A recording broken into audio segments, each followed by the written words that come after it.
Welcome to my review for The Revenge of Shinobi for the Genesis. And this was an exclusive Genesis game. One of the best games on the system, I thought. Definitely a classic. One of the most memorable, at least. I mean, the atmosphere in this game and the music, the variety of stages, really stands out. Though I do like Shinobi 3 quite a bit better than this. This is not that far off for me. Now, there are some issues I do have with the gameplay that kind of irritate me and things like that take it down for me, but overall, I consider this a great classic game. I own this game on the Sega CD. There was a compilation that came with the Sega CD, and in that compilation, it included 4 games. It had Streets of Rage, Columns, and then this, and Golden Axe. So I originally experienced this on that compilation. And yeah, I mean, it was just a great game at the time. It was really, I really liked it a lot. I don't think I was able to beat it until much later on emulation, being able to practice with save states and all that kind of shit. But this was definitely one of my favorites at the time. Now, this footage came out kind of shitty because when I combined the videos in another program, the footage came out all jerky. And that does happen a lot when I combine videos, but this was the worst case I've seen for whatever reason. I'm not sure what causes that.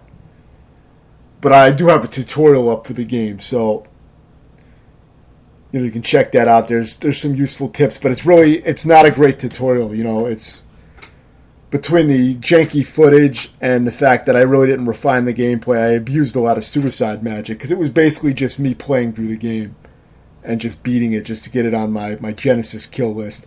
Because, see, I had the game listed on my games beaten list under my compilation games.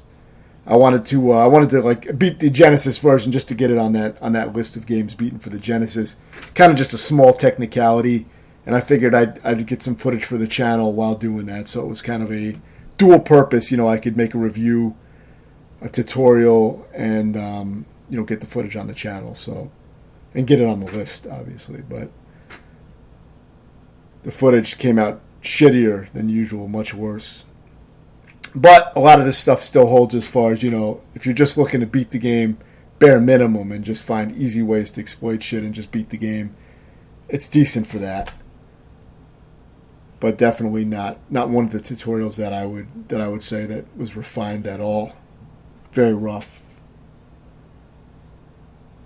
You can see I'm abusing suicide magic on most of the bosses. I didn't really bother learning them because I was just going straight for the kill. So I was just doing whatever to just beat it. That was it. A lot of times I beat games in a high volume. Sometimes over 30 games in a month. So, sometimes I'm going straight for the fucking neck. You know what I mean? And I'm not trying to refine them. But yeah, there's a lot of level variety. It was always interesting how you have fucking nuns and then they break out into these women that will try to kill you. These assassins. And there's a lot of cool shit like that in the game. It's also kind of interesting how you have like a bunch of movie characters ripped up. You got Rambo, fucking Batman, Godzilla, Spider-Man, Batman. All that shit is ripped off in this game, which is it's interesting to see Spider-Man here. And the funny thing about this fight is after you do enough damage to Spider-Man, he turns into fucking Batman. So it doesn't make a lot of sense. But that shit's pretty amusing.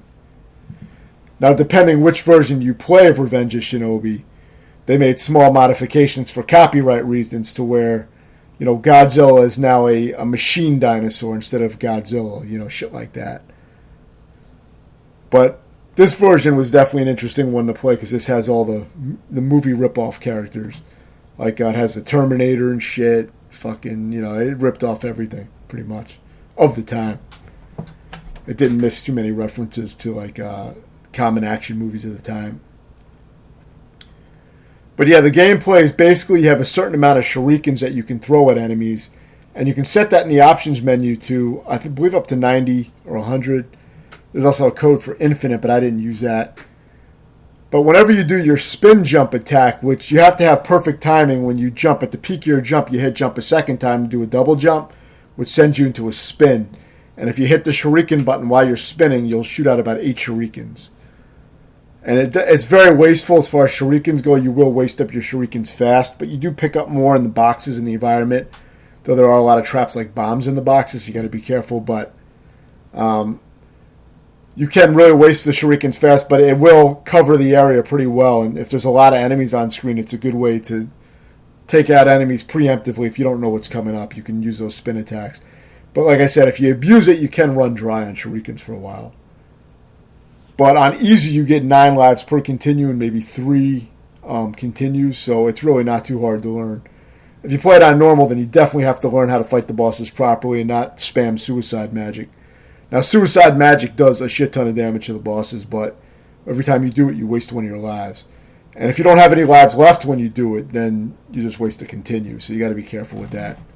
Whenever you use a continue, you start at the beginning of the last stage you got to.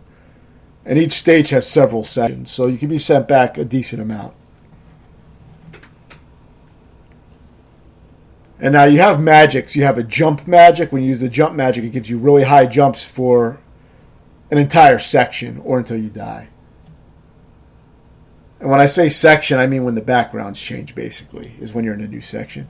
There's also a lightning magic, which is not really lightning. It gives you invincibility. It gives lightning around a lightning aura around your character, which gives you it gives you not really invincibility. It's more like a shield. You can take a certain amount of hits before the shield goes away, but it can be helpful.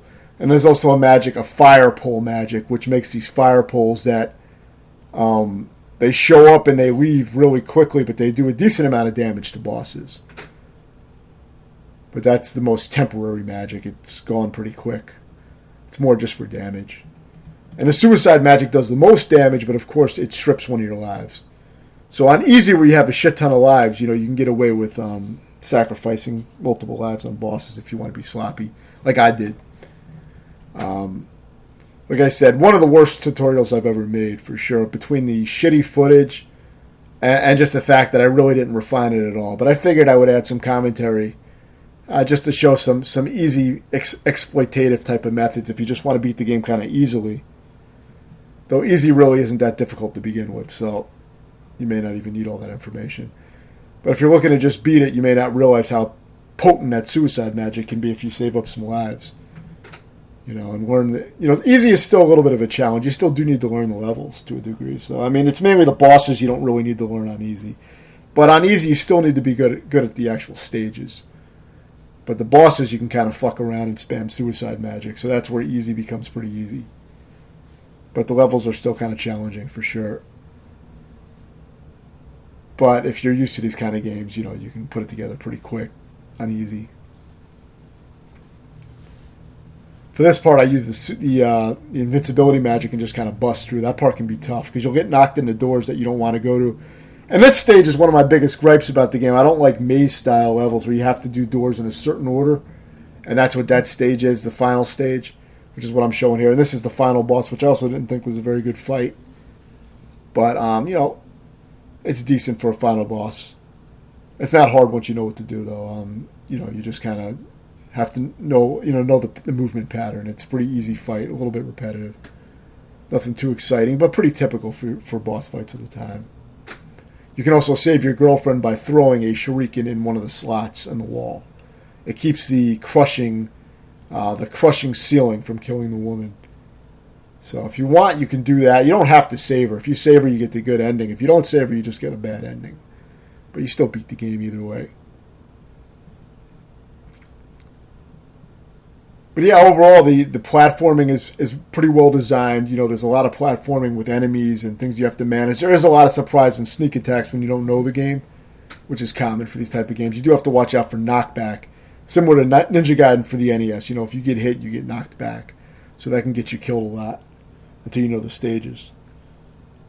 But it's not that level of difficulty like Ninja Gaiden for NES. The main thing that's challenging about it is the limited continues, so you do have to learn certain encounters. But like I said, really not too difficult on easy, because it makes the bosses pretty much a joke. 2 or 3 suicide magics will kill most bosses. So if you want to sacrifice a few lives, you can do so. You do earn some 1-ups too that you find in boxes, but there's not a lot of them. But there's a few of them as well. So you have a lot of lives to work with on easy. Now, on normal, I believe you may only have 3 lives for each continue, so then you really do have to learn and play the game a lot better for that difficulty. So at that point, it becomes a pretty challenging game, leaning more towards the upper moderate to hard kind of difficulty, I would say. At that point, it's pretty challenging. I never learned the game well enough to beat it on normal. I didn't play it to that extent. But yeah, this is a really solid game. And for me, I'd give it an 8 out of 10. But it's not quite at the level of what I'd put Shinobi 3, which would probably be like a 9 or something like that. But it's one of the better games on the Genesis. A very good game. If you have any questions, let me know, and thanks for watching.